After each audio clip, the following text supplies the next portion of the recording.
पाण फरमाता न या रसूल अल्लाह सब शयूं खत्म थी वयूं। पाण फरमाता वरी चेक कर। हज़रत अबू हुरैरा फरमाइनि था मां वयसि ऐं जे थेले में पहिरियों खजूरूं रखंदोसि न उहो थेलो खणी आयुसि ॾिस अमदा कुझु हुजे। पाण फरमाइनि मां थेलो खणी आयुमि थेले खे खोले वठो हुन में 21 खजूरूं। घणियूं साईं? 21। घणियूं बाबा? 21। सभई यादि कजो घणियूं खजूरूं? 21। इहे यादि रखिजो मज़ो ईंदव इंशाअल्लाह। इहो महबूब जो मौजूद तव्हां यादि रखियो न इंशाअल्लाह इश्क़ रसूल तव्हांजी दिलि में मरण घणी टाइम मौजूद रहंदी। खजूर घणियूं 21। हज़रत अबू हुरैरा आया महबूब खे बेग ॾिनो। पाण हुज़ूर छा कयो हज़रत अबू हुरैरा जे थेले खे वरितो वा ॿिया बि ए थेले में अंदरि खजूरूं ईअं पियल। ठीकु आहे महबूब ईअं थेलो बंदि कयो। हाणे हुज़ूर ईअं हथ मथां था रखनि थेले जे ऐं फरमाइनि था ए अबू हुरैरा वञ ॿाहिरां 10 माण्हू वठी आ 10 सहाबी वठी आ। महबूब जो हथ ईअं थेले जे मथां पिया अंदरि खजूरूं घणियूं साईं? 21। जोर सां घणियूं? 21 खजूर। महबूब जो हथ करम वारो उहो हथ जेके रब फरमाए थो वाह मां रमैत इज़ रमैत ऐं महबूब ई हथ तुंहिंजा न ॼण असांजा आहिनि। सुभान अल्लाह। उहे हथ महबूब जा वा मां रमैत इज़ रमैत ईअं नाम साहब त महबूब जो हथ हीअं पियो आहे ऐं पाण फरमाइता 10 सहाबी वठी आ। अबू हुरैरा वञनि था पाण वठी था अचनि। हाणे मूंखे ॿुधायो असां सिंधियुनि जा त मैदा भाई ख़तम थी विया अञा पहिरीं कुझु न कुझु बचियल हुआ छो त हाणे ॻोठनि में बि इहो डालडो शुरू थी वियो मसाला थी विया मैदा ख़तम थी विया।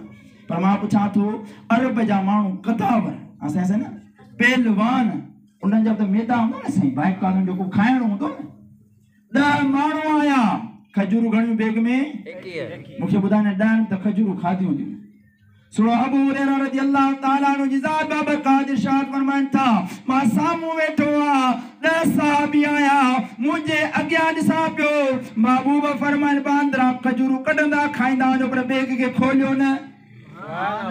सुभान अल्लाह। अबू हुरैरा फरमाइनि था हिकु हिकिड़ो कढंदो खाईंदो पोइ वञे हलंदा विया 10 ॾींहं खाई पंहिंजो पेट भरियो सफ़ा ढो कयो।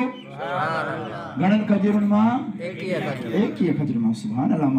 महबूब जो हथी मथां पियो आहे 10 खाधो हलिया विया। मां फरमायो अबू हुरैरा वरी ॿिया 10 वठी आ। सुभान अल्लाह। खजूरूं घणियूं साईं? 21 खजूर। छो न असां चऊं कौन देता है देने को मुँह चाहिए देने वाला है सच्चा हमारा। सुभान अल्लाह। अबू हुरैरा फरमाता 10 ॿिया माण्हू आया खाई बस कयो। महबूब फरमाए अबू हुरैरा 10 ॿिया वठी आ।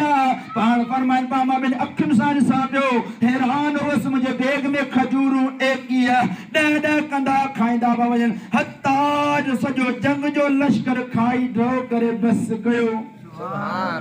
लश्कर में 300 बूंदा 500 बूंदा 1000 बूंदा 5000 बूंदा न साईं। लश्कर त वॾो न सॼानवे बेशक साईं। मूंखे ॿुधा त 21 खजूर मां अबू हुरैरा फरमाइनि सॼो लश्कर खाई। हाँ महबूब हथी मथे पियो आहे।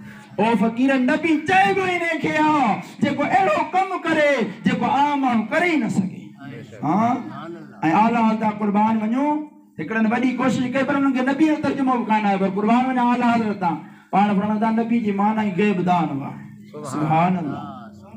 हज़रत अबू हुरैरा रज़ियल्लाहु ताला अन्हु फरमाइनि था सॼो लश्कर खाई बस कयो बेग ईअं ई पियो आहे। महबूब फरमाइनि था ए अबू हुरैरा हाणे तूं बि हली आ हिन मां खजूरूं खणंदो वञ खाईंदो वञ। साईं फरमाइनि मां बि खाइण शुरू हिकिड़ी ॿी टी हा मां बि खाई सिराब थियुसि। हाणे उहो महबूब ईअं बेग वेड़े मूंखे ॾिनो अबू हुरैरा हे बेग वठि। हाणे ॿुध अबू हुरैरा हिन बेग खे कॾहिं खोले न ॾिसजां जॾहिं दिलि चवई हथ विझ खाइजा बि पियो विरहाइजा बि पियो हिन मां रोज़ बि पियो कजां पर कॾहिं खोलजा न। चओ सुभान अल्लाह।